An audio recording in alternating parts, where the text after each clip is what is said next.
Welcome back to another quick tutorial. In this video, I'm going to be talking about end screens. We are deep in editing some content for Mike Salemi's YouTube channel, one of the greatest human beings alive. Check him out if you haven't already.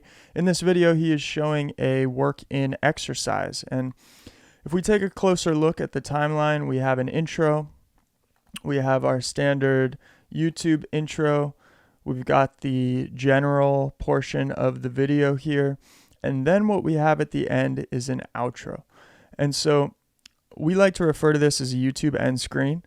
And if you simply watch, you'll be able to see that the end of the video approaches and then it goes straight into a YouTube end screen that says keep learning. And if we look at this on the back end, what that's going to look like is we come in here to end screen. We're on YouTube. We have the option, and you'll see at this video, many videos on YouTube, they're kind of come in these videos at the end of the screen. YouTube allows you to put these videos in the last 20 seconds. So I could, for example, change this so that that icon doesn't show up until the last 10 seconds.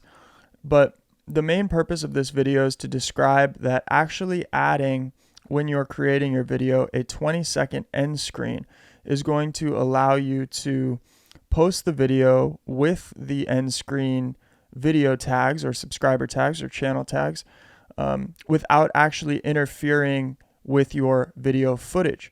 So you can see the video finishes here, the end screen appears, and that last 20 seconds is now used for concisely redirecting to channel videos while keeping things clean and not interfering with the main contents of the video.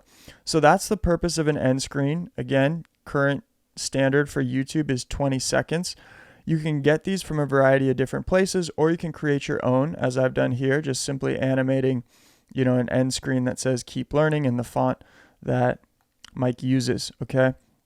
So hopefully that answered the question. If you want me to go over and show you exactly how to create end screens, drop your questions in the comment sections below, and thanks for checking out this video.